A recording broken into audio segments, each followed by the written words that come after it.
Hey everyone, my name is Chris East with Crane Food Service Solutions, and here we have a beautiful ModuServe serving line.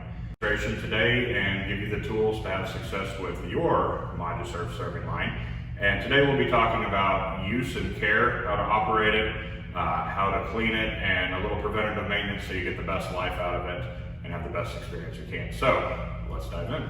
Okay, before we talk about how to operate this though, we're going to talk about how to clean it. We're on the front side of the counter, and you're going to see a handful of different materials that we have on the serving line. You have glass, you have stainless steel, you have stone, and you have tile. Now every serving line may be a little bit different. You may have laminate on yours, you may have stone tops, you may have Corian tray slides, you may have free-form front panels, but in every case you have a mix of materials. So we want to use one cleaning supply that's going to work across all of them. Within your district or within your operation, you may have some different resources. What we want to use, a mild soap and water, that's going to be perfectly fine. If you want to use a vinegar, that's going to be okay as well. If you want to use a ammonia-based glass cleaner, because we have glass, that's going to be okay as well. What we do not want to use are things like oven cleaner, Ajax, abrasive cleaner, something like that. A towel or a rag or paper towels, something that's soft like that, that's gonna work just great. We wanna stay away from things like steel wool, and we wanna stay away from things like the green Scotch-Brite pads, so we don't wanna scuff up the counter. So, mild soap and water, vinegar, or like a glass cleaner, they're all gonna be fine. Rags and paper towels are going to be good. Everything else we want to push to the side, please. So that's cleaning. We'll now dive into the operation of it. We're going to start with the hot food well. So you'll notice here we have a Hot Food 5 hot well. Each well is an individual 12 by 20 steam table pan, accommodates it.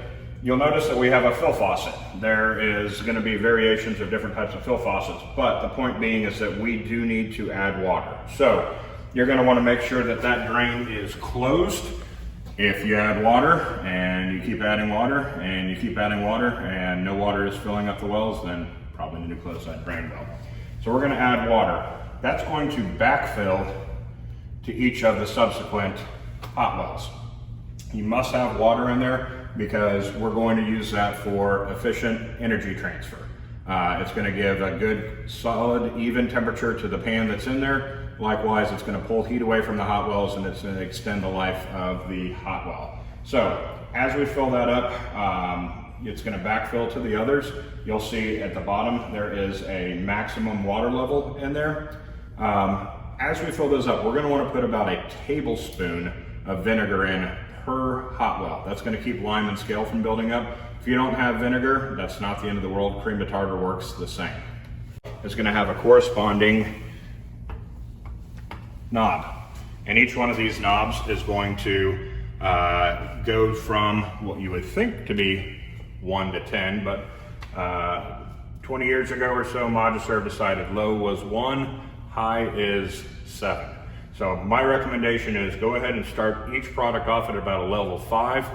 You're going to want to raise temperature, lower temperature to maintain quality food temperature. Most importantly, it's not the temperature setting down here. Most importantly is when you probe your food and the temperature you get here. One other thing you'll notice is that in addition to the individual drain wells, we have a recess here. That allows you to put an 18-inch by 26-inch sheet pan and keep it from rocking back and forth. So things like pizza, things like burritos, that's gonna work great. Next thing you'll notice down here is that we have our light switch.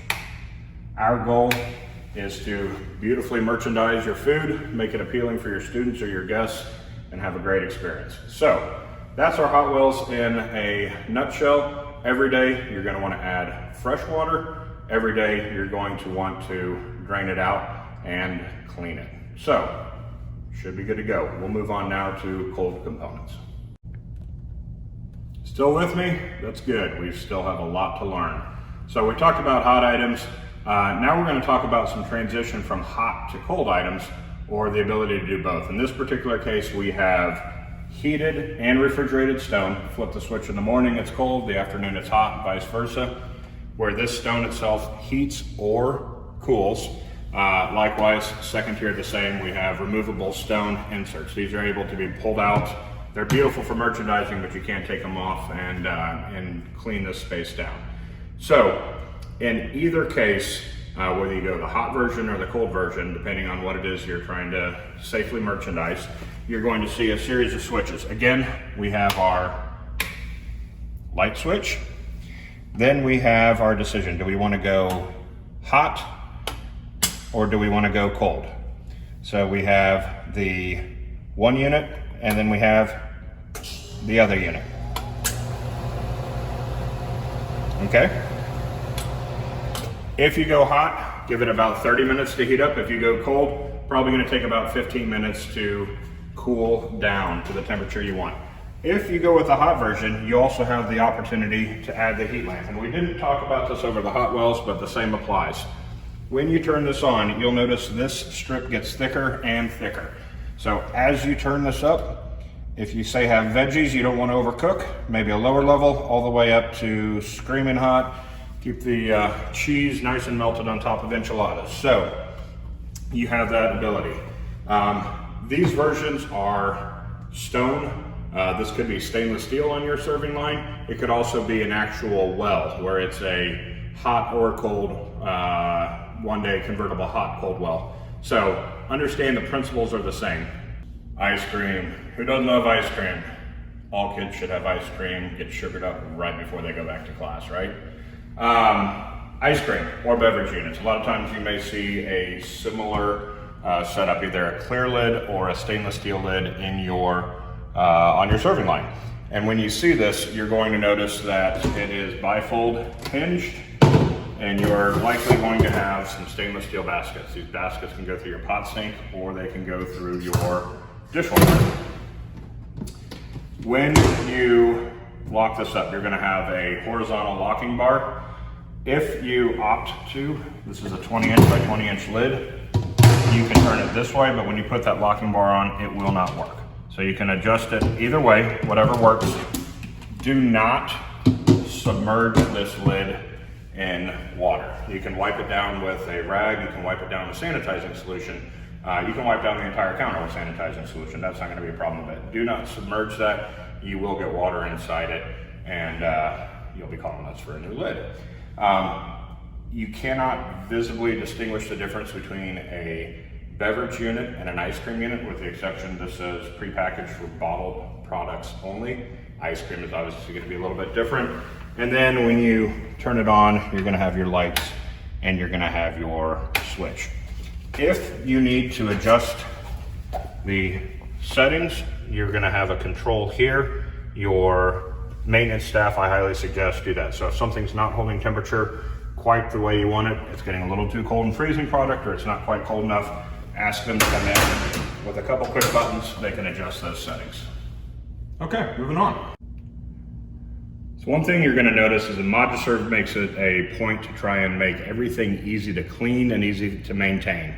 A couple things you'll notice is that when you have a light or a heat strip, these are recessed 1 inch below the glass so you can get a rag in there and clean. Likewise, your sneeze guards are going to be adjustable. So by loosening up the thumb screw here, loosening up the corresponding thumb screw here, this glass can adjust. It pivots on 22.5 degree increments, and it does not need to be adjusted with tools. So you can take, provided you have the full height glass, you can take your counters from self-service to full service and have that adjustability that you need. Same thing is going to apply for your snack racks, which you see here. And the way you adjust those, they can either be flat, they can be angled, and they can raise or lower with these thumb screws here.